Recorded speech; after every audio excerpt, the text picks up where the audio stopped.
Hello, welcome.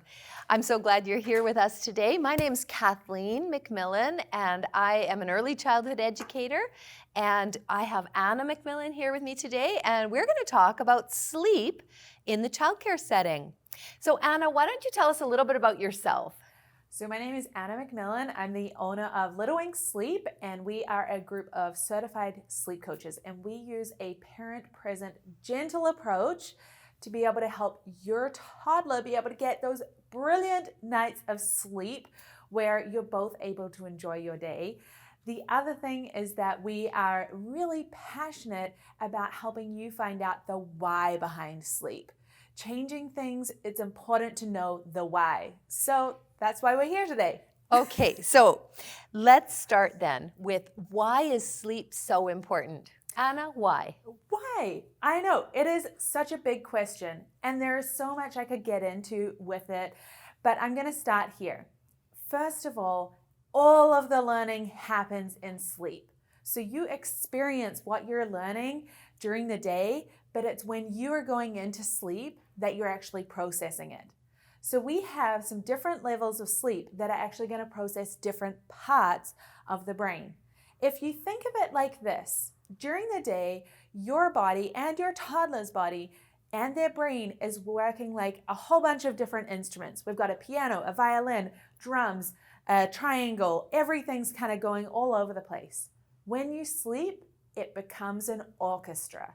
And when we have an orchestra, that's really where we make the headway. That's really clever. I love that analogy of an orchestra. You know, I've heard of it talked about like we have the short-term memory and everything that we do throughout the day, all the skills that we learn go into the short-term memory, and they don't actually go into the long-term memory until we sleep, and then they become transferred and they go into the hard drive, so to speak. Yes. Right? Yeah, so you could think of it like a hard drive. The thing with a hard drive is there's limited capacity. The thing about a child, there's unlimited capacity. Okay. So when we sleep, the more we get, the more we think, the more we learn. That's awesome. Isn't the brain amazing? It's incredible. I know. So tell me, how does this happen, this transfer of information in that's sleep? a really good question. So we have something called the sleep cycle. Okay, and everything that is happening in the day is going to be put into the sleep cycle. For a baby and a toddler, that sleep cycle is about 45 minutes long.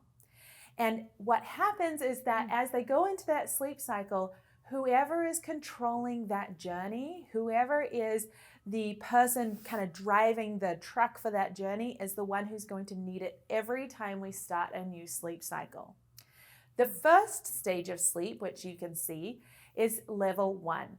This can even be when your toddler's eyes are open. So it's drowsiness. You don't even know that you're asleep yet. Level 2 is that light sleep. And so that's when you're aware of your sleep, but you're also aware of like where you are. And like parents, you'll know this sleep because it's like when you think your kid's asleep and then you put them down and then they wake right back up. The next stage of sleep is deep sleep. This is where we have that limp arm, the body is really limp, partial paralysis has come into place so that we're not moving and acting out our dreams.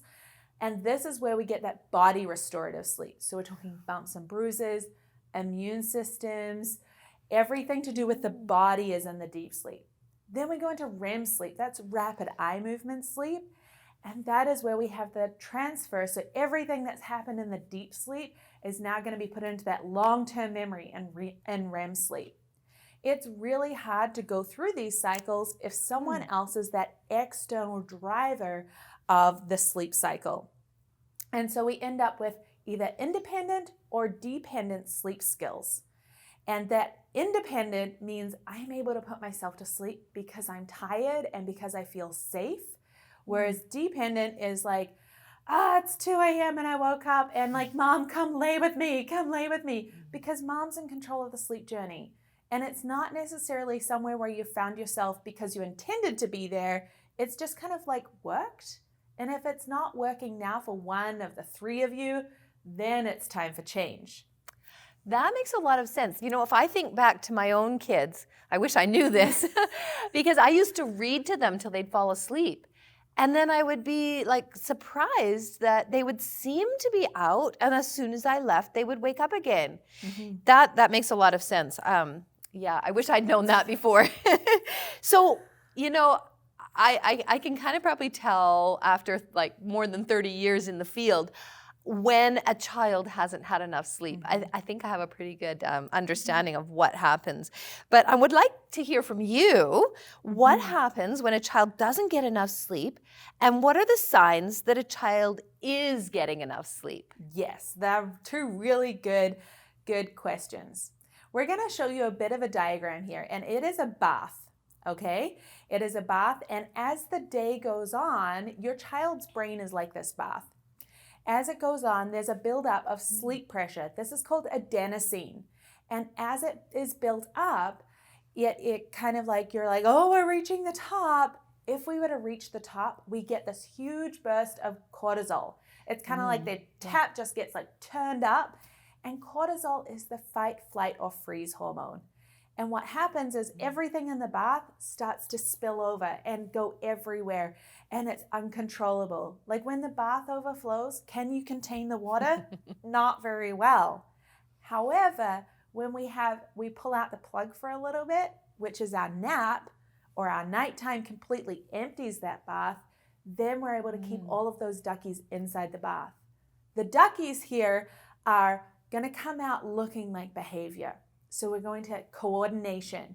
Your child's going to look frantic and really moody. Things that they love, they'll hate. Things they're okay with 5 minutes ago, absolutely not right now. Trying to regulate in that sense is really hard for them. Their coordination goes down, and because their brain is in a state of fight, flight, or freeze, their ability to learn is basically not there. Because they're functioning from their brainstem. They're not present. So when we have an overtired child, they're not able to function really well behaviorally. Right. The other piece to that is that they're going to have a hard time going to sleep, and they're going to end up with more night wakings. So you're going to end up with some late nights, some early mornings, and some wake ups. So it's in your best interest to have to not have an overtired child. So some signs of someone who's getting enough sleep is that we're able to regulate really well. Coordination is doing really well. We're not having these extreme moods. They're able to hear instructions. And obviously we have lots of different components to these things. However, sleep is a major, major cause to children not being able to regulate. Yeah, you know, I really see that. Like those little ducks representing the skills that help the child to be successful throughout their day. Absolutely. And in our setting, in the childcare setting, you know, there's a lot of socialization and the negotiation skills that are needed to be in a room with 16 other children. It's huge. Is enormous. And even as an adult, how do you go in a 16 I know, and spend the whole day together trying to learn social skills, trying to remember what you learned the day before, but you can't remember it because it never got put into the long-term memory. Like all of these things. And then on top of it, to be surging with hormones that are telling you to flee, fight, or freeze. You know, you can really see how a child would struggle. There's even a physical component to that. Like they're going to feel like shaky and jittery. They're going to get extra hungry, and their body's actually not going to be able to tell them if they're hungry or not, because their body's just like, we're running. I just need fat. I just need protein. Like we're in a flight stage. So all of those basic things are kind of skewed. Yeah, I can see that quite often at daycare. You know, we can see that the child is in that maybe fight phase, you know, and if we bring them to the snack table and sit them down to eat, they'll just be like, nom, nom, nom, nom, nom, nom, you know, and it's the body's way of protecting itself, isn't it? Yeah, because when you eat, you get a rush of serotonin, which produces melatonin. So they're really trying to self-regulate with that food. But that's a symptom, right? It's not a cause. And so we have to look as a whole as to what is the cause and what is my part in that. And helping the child to develop healthy habits, not just in sleep, so that they can develop a healthy relationship with food, Absolutely, and with their peers, and with the adults in their environment. So speaking about adults, I'm just wondering, why is it important that we, as the early childhood educators and the families, work together as a team? Yes, this is a really great question, because I'm going to say it really bluntly here. We're only as strong as our weakest link. Because what happens is, your child is spending 30% of their day at daycare or at their education center. We're going to have 30% there. We're going to have 30 to 40% of their day sleeping. And then we're going to have the other part with you as a parent. So we all have a role to play in this. Now, because there's such big portions, we can't look at it here's my child, see you later, forgot, oh well. It's not that kind of thing. And it's, as an educator, they can't put your baby to sleep. So if your educator is not doing their part, then you're going to be like, oh my goodness, something's wrong and I'm not sure. Because we have to work as a team. We have to, you can think of it as co-parenting, co-caregiving, but the more communication we have, the better it is for the child. Yeah, it's kind of it's easy to imagine that someone might almost inadvertently or without realizing it, kind of almost think that the child ceases to exist when they're out of their presence, and not realizing that there's maybe 8 hours worth of stuff happening. And then when the child is picked up, the parent doesn't necessarily know what's happened throughout the day, or they don't know all of the details. Yes. And we really want each person who's involved with that child to experience the best version of that child, right? Absolutely. Allowing the child to be the best version of themselves. We want each child to have the rest that they need to be the best version. So if you think of it like this, sleep begets sleep. So if your child is not getting the sleep they need at night, so say they're going to bed at 10 p.m., waking up at 5 a.m., and if there are 3, that's not enough sleep at night. And so we're going into daycare and we're the child's already oh my gosh, whoa, this is crazy. And they're whoa, toys, food, and then tries to get an instruction from a new safety person. That's really hard. It's challenging. And then during the day, they've got all of this going on. And by the way, your child will expect that you actually do know what they did for 8 hours. And so then you come in and they're expecting you to know all of this. But then if they're not able to sleep well at daycare because they don't have those independent sleep skills, then we're not getting that sleep during the day.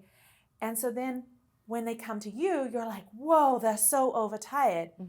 But everyone has to be synchronous about this. So when we work with clients, I'll often give their daycare teacher a call, because I want everyone to be on the same page. I want to make sure that everyone is feeling like they know what their role is, and that a child is not feeling confused.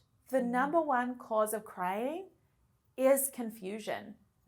Yeah, I agree. Yeah. And then I would say the other thing is overtiredness. You can't calm yourself and get into a state where you're able to get into a really good sleep if you're overtired. Yeah, because you're always stuck in either fight, flight, or freeze. Yeah, and absolutely. Yeah, you can't be the best version of yourself in that. So we really want to support one another. We want to work as a team. We want to create the best possible environment for the children, and we can only do that if we work together. So what is our role as an educator? Can you help me understand, or help all of us understand this? It is really you have a new child in your classroom and sometimes multiple children, and I can understand that is very overwhelming for you. The biggest thing that you can do to start off is to really talk to the parents about that child's routines, their safety communication, their sleep cues, because each child is different. And when you have 4 to 16 children, understanding their sleep cues is really important, but really hard because you might miss it, right? So if I can hand over a child and say, hey, so when you see her, rub her ear, or maybe she starts playing with her hair, or maybe she's going to start playing with your shirt, that means that she's really needing some sleep. That is going to be a really good communication point. The next thing that you can do is that you want to support this child's independent sleep skills. So if a child has independent sleep skills at home, and then at daycare, someone's rubbing their back all the time, right? Because the daycare teachers know how important sleep is. Then when change happens at night or at home, say a new sibling or something like that, they're going to be like, hey, Mom, rub my back, right? And vice versa. Yeah. If at home, Mom's always like, reading, and then they go to daycare, they're going to be like, well, I don't know how to fall asleep if I'm not being read to, and that doesn't make me feel safe. Yeah. So it's really important to have that communication going between parents and educators. It's going to make a significant difference so that you're able to be consistent. Yeah, and it's not that the daycare educator, childcare worker, doesn't want to rub your child's back. It's actually quite nice to sit in a dark room and just, be calm. But it's not feasible. No. But it doesn't help the child, actually, because it doesn't allow the child to have the quality of sleep that they need. Absolutely. Right? Because you're that presence that you insert into the child's sleep is actually preventing the child from going into a deep sleep. And then what happens is then at 45 to 55 minutes, we're going to have the little one wake up and need that to happen again. Mm-hmm. And that's not enough sleep for a toddler. For a nap, they're going to need like an hour and a half to up to 3 hours. And so then they're going to get really grumpy because they're like, I want to be back asleep. And I woke up and my body's telling me I'm tired and this isn't working anymore. And as development goes on, sleep's going to change and it's going to progress. And often when you hit a developmental leap, maybe it's to do with coordination, speech, something else, how they get to sleep, if it's not on the child, if the child's not owning those sleep skills, then what happens is it stops working, it gets more complicated, or it takes longer.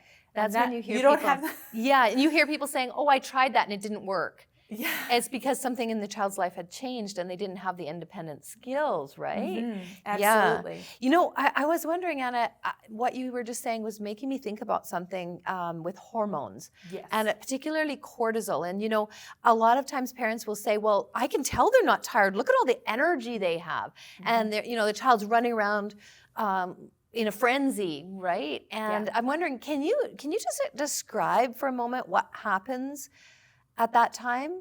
Yeah. So when they get to that point and they've been really overtired, is that they're going to get hyperactive. So they're not hearing you, but they're going to seem super engaged.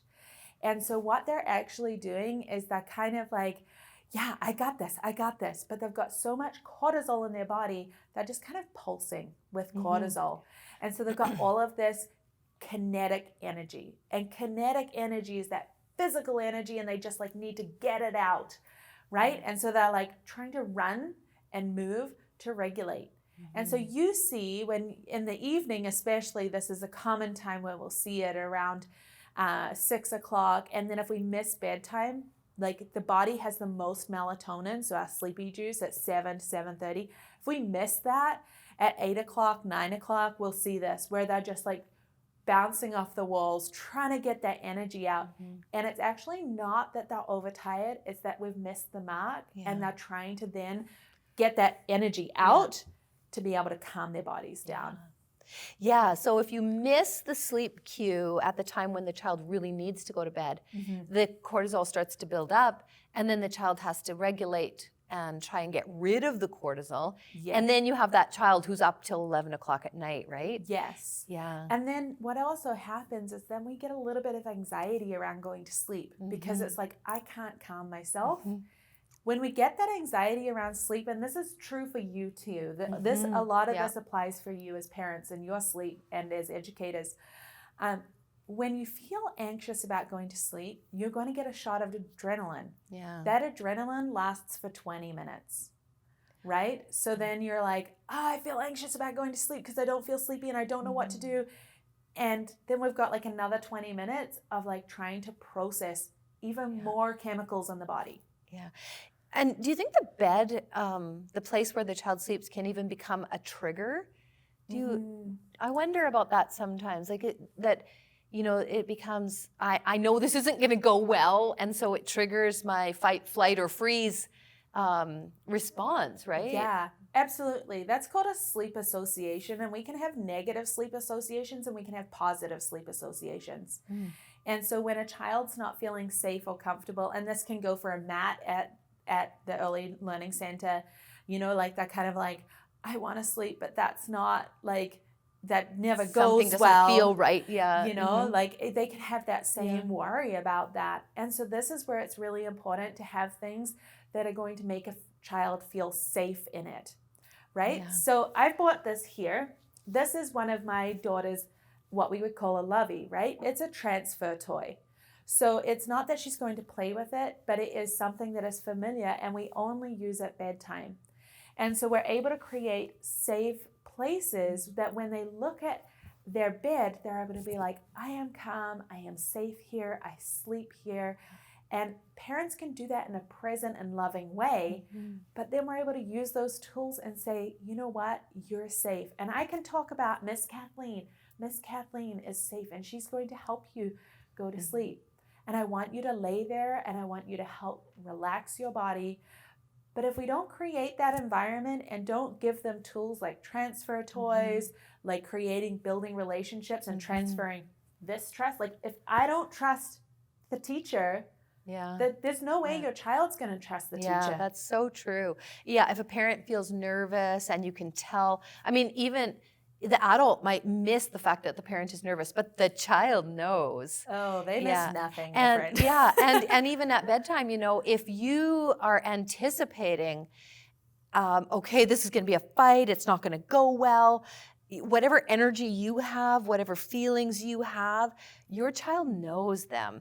And that goes for the parent as well as the educator. Yes. And so, Anna, my next question for you is then, tell me about the parent's role. Yes. So parents, you kind of have a really significant role here because you have the biggest chunk of sleep. Okay. And you are the ultimate safe person. You are their best friend, right? And so you have a big kind of chip on your shoulder about it, but it's really important that you address it. So the reason why we want to have really good night's sleep, and for most toddlers, we're talking 10 to 12 hours. Like we're only looking at like 10 hours when they're like 4. Like it's not. Okay, yeah. So we need a lot of sleep. And the reason is we need to empty that bathtub to actually clean it, right? Have you ever tried to clean a bathtub while it's got half the amount of water in it still? It doesn't go well. We just end up with like this murky, dirty water. So we need to empty the bathtub, and that can only happen overnight. Naps release sleep pressure, but they don't clear sleep pressure. And so parents, your role is you're the primary teachers of sleep, and you're the primary facilitators. And then you're also going to be the one responsible for that family schedule, right? It's not that you can't have fun. Like we took our daughter out the other night and looked at Christmas lights till like 8:30, 9 o'clock, but then she's able to go home, go to sleep. No worries. However, she also knows like 7:30 comes, this is what happens in our house because she needs that 12 hours of sleep. And if we don't clear out the brain, we're left with residual adenosine, that sleep pressure. And then we end up with the next day's sleep pressure and the next day's. And this is like a credit card. It has to get paid off. You know what, I was thinking about the bathtub and the scum ring. Yeah. If you never actually empty it and clean it, you're going to get this scum ring, and the ring is just going to get worse and worse and worse, right? And every time you add more water, you're just going to melt that scum ring back into the water. I know that's disgusting, isn't it? It's disgusting, but it's true. Yeah, and like, it's parents, like, you're able to communicate where your child's at because you know them so well. You know them through and through from the day they were born. And so as an educator, it's probably really helpful to have parents say, hey, this is how sleep went last night. Mm-hmm. Yeah, very helpful. Like, this is where he's struggling. Like, oh, he's actually really pushing some boundaries with bedtime. And then you're able to tell them, what is your plan? Because as parents, if we try to put a baby or a toddler to sleep, and we don't have a plan about how we're going to do it, our adrenaline is going to go, right?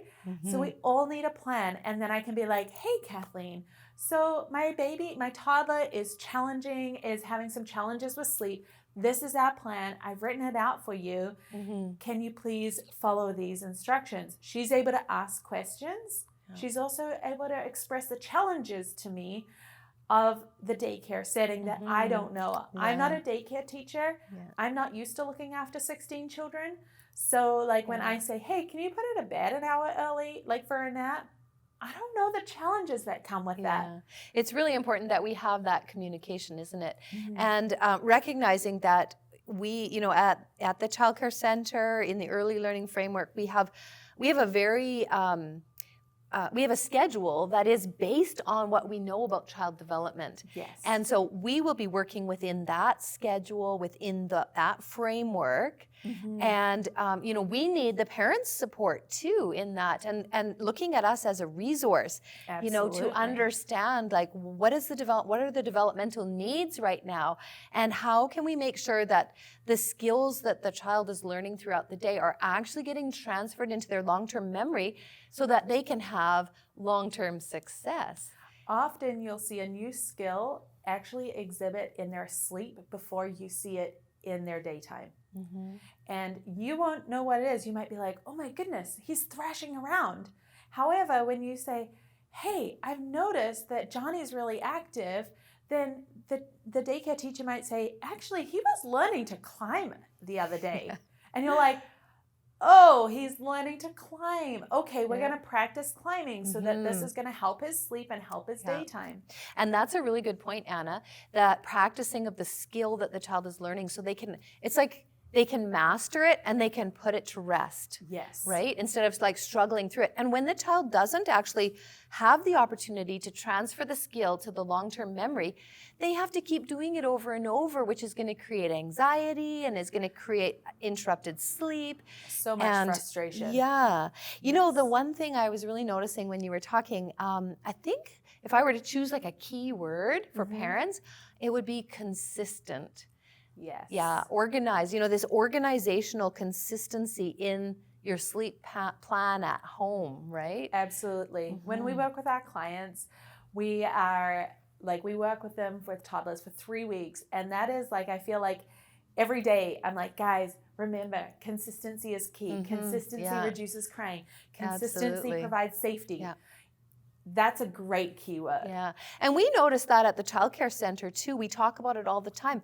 We need to be consistent in our schedule and in our expectations of the children, because if we aren't, we create that confusion that causes crying. Yes. So if I say yes now, and then later this afternoon I say no, the child isn't going to know what to expect, right? Yeah.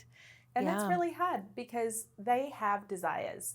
They have, for sure. like they have things, then they have preferences. And that's where your child is unique. They are special. However, their need for sleep is pretty, it's normal that they need a lot of sleep. Yeah. Yeah. And they need that for health, don't they?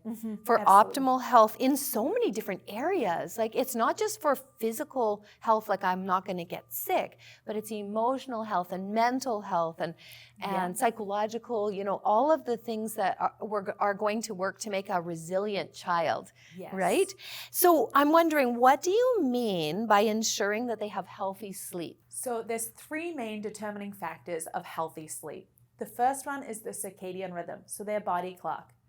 The reason why I say 7:30 for bedtime is because that's when we have the most melatonin in our bodies. It's not produced during the day.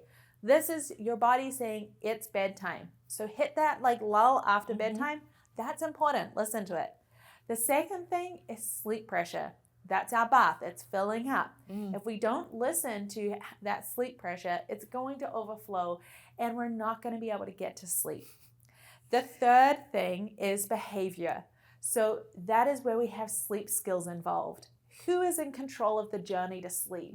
And how can we support that in a loving and supportive way? So each age group needs a different amount of awake time. We're going to have a little awake times chart pop up right now. And you're able to see that different ages need different amounts of awake time.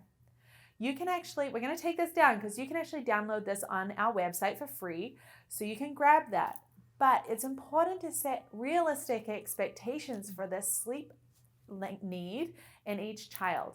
So for example, a 1 to 2-year-old is going to need about 2 to 3 hours of daytime sleep, and they're going to need 10 to 12 hours of night sleep. A 2-year-old is just a little bit less. We're looking at about an hour or 2 less. And a 3-year-old, like most children, are not ready to drop that nap till 3. And often then we're going to have some days where they nap and some days where they don't, because at that point we're looking at the 24-hour need. It's important with sleep. We look at the 24-hour clock. This is not just like like he got his nap, he can have 7 hours tonight. No, we need like that 14 to 16 hours to actually really have the best rest, because the reality is if a child doesn't have enough sleep, you're not seeing the best version of your child. And this is why I'm so passionate about sleep. We had a foster son and he was not able to sleep. He could sleep like 4.5 to 6 hours a night, and it was not the best version of himself. Yeah. Wow, Anna, this is really great information. Thanks so much for being here with us today. Really enjoyed it. Thank you for having this me. is really helpful. And folks, if you want to know more, you can go to the website that will be posted at the end. And Anna has some other thoughts for you. Yeah. So if you find that you're like, actually, bedtime's taking longer than 20 minutes, or you're finding that your toddler is waking up, because we shouldn't be having night wakings after about 13 to 15 pounds. So we're not looking at age, we're looking at weight for night wakings. Okay, So if we have night wakings, then I would encourage you, book a free 15-minute call with one of our coaches, and we're able to talk about how we're able to create a plan together that is going to enable you and your early learning educators to be able to teach this baby to sleep. I have a client right now, and he went into daycare on day 3, and he was able to have 2 hour and 45-minute naps at daycare because we were able to be a team. That's great. Right? And that child was probably able to be the best version of himself. Yeah, like they said, they picked him up. He was super happy. He had learned something. He was crawling over to them, very excited. But then when 7 o'clock came down, he was asleep in 9 minutes. Yeah, right? That's wonderful. Yeah. That's great. All right. Well, thanks again, Anna. Thanks for being with us today. Thanks for having us.